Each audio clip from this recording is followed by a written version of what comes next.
va faire très froid cette nuit, moins 12 degrés. Malgré ces températures glaciales, une dizaine de sans-abri sur Angers dorment chaque nuit dehors. C'est le cas de Gérard. Il a trouvé refuge sous un porche près de la gare. À seulement 19 ans, le jeune homme a déjà une longue expérience de la rue. Depuis 4 ans, chaque jour est un combat pour vivre, ou plutôt survivre. J'ai mon duvet militaire qui est là. J'ai mon duvet militaire, mes couvertures et j'appelle le SAMU social le soir. Pour manger chaud, pour qu'est-ce qui t'apporte le SAMU? Une soupe et des couvertures. Puis des fois, ils ramènent des sandwichs.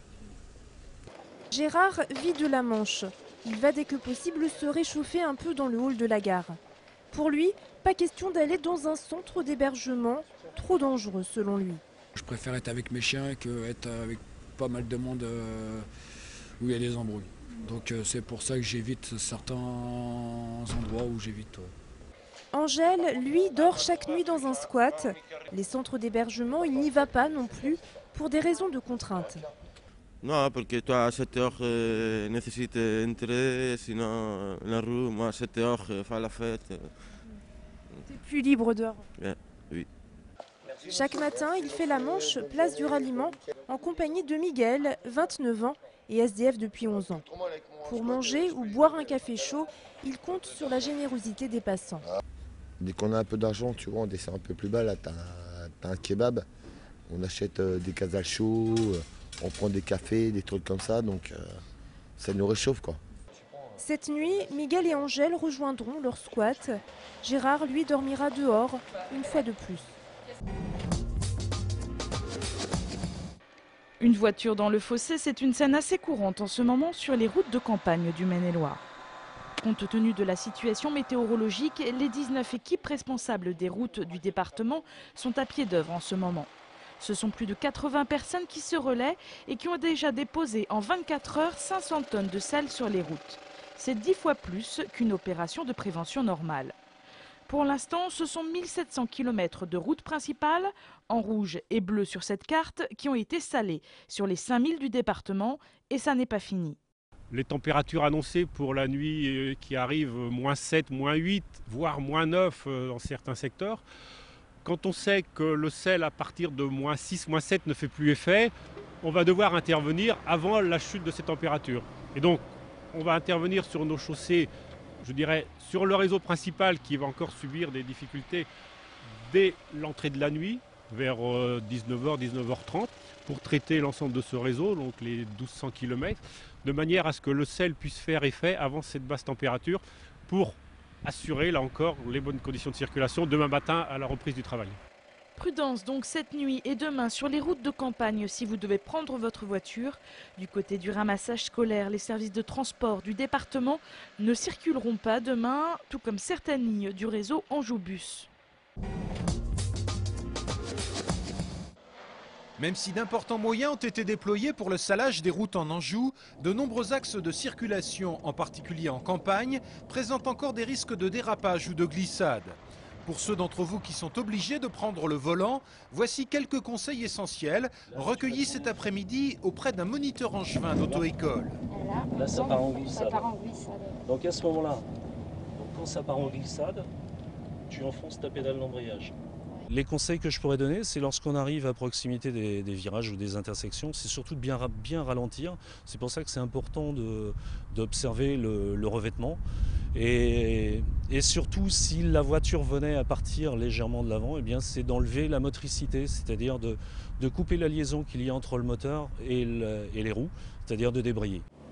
Pour Claire, qui suivait cet après-midi cette leçon d'auto-école, ces conditions de circulation représentaient paradoxalement une aubaine, puisqu'elle a pu tester ses réflexes auprès d'un professionnel aguerri.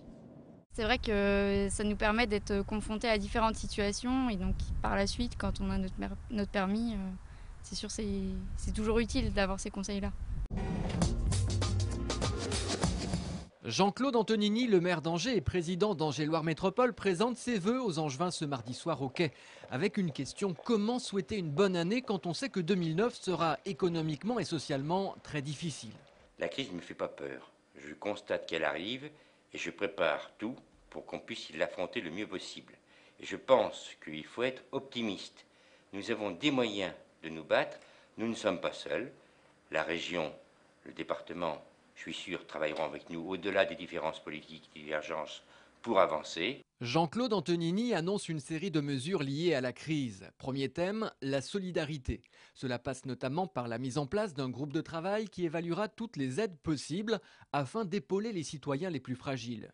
Également, une remise à plat de toutes les subventions pour se recentrer vers les actions de solidarité.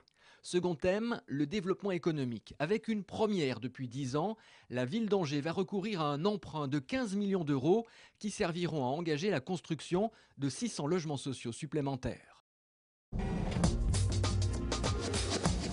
L'image du jour, c'est les élèves du lycée Renoir qui continuent de résister. Le lycée, qui compte environ 700 élèves, était aujourd'hui un des rares établissements angevins à poursuivre le blocage. Les élèves du lycée Chevrolier comptaient eux aussi bloquer leur lycée ce matin, mais ils en ont été dissuadés. De nouvelles mobilisations lycéennes sont prévues jeudi dans toute la France. Tu prends les tiges et tu vas le mettre au-dessus du... Coup d'envoi demain matin des soldes d'hiver qui dureront cette année jusqu'au mardi 10 février. Les médias nationaux parlent de rabais records prévus par certaines enseignes, mais qu'en sera-t-il dans les boutiques du centre-ville d'Angers? On démarre à 40 et 50% sur tous nos thèmes. Par contre, tous les produits identiques à la marque, qui sont bien connus par ailleurs, tout ce qui est pyjama, sous-vêtements, reste à moins 20. 40 à 50% sur les vêtements qui encombrent les stocks des usines donc, mais des rabais moins importants sur les classiques et les produits qui marchent bien. Dans les magasins de déco, on joue le jeu, mais les consommateurs ne devront pas s'attendre à faire de super affaires. Les soldes, c'est simplement l'occasion d'enlever les fins de série, des articles qui se vendent un peu moins bien, mais chez nous, c'est pas un moment très important. Donc on a quelques fins de série à mettre en solde, comme les autres années, mais pas plus. Pour les produits saisonniers, par contre, les manteaux, vêtements chauds et chaussures, il y aura des rabais intéressants, calculés en fonction des marges des commerçants. Il y aura des soldes comme d'habitude dans les magasins, dans les vrais magasins, c'est-à-dire qu'il ne faut pas confondre les fausses soldes et les vrais soldes. Je pense que les gens qui sont sérieux feront des soldes comme d'habitude. Sous-entendu, attention aux très gros rabais annoncés par certains dès les premiers jours des soldes.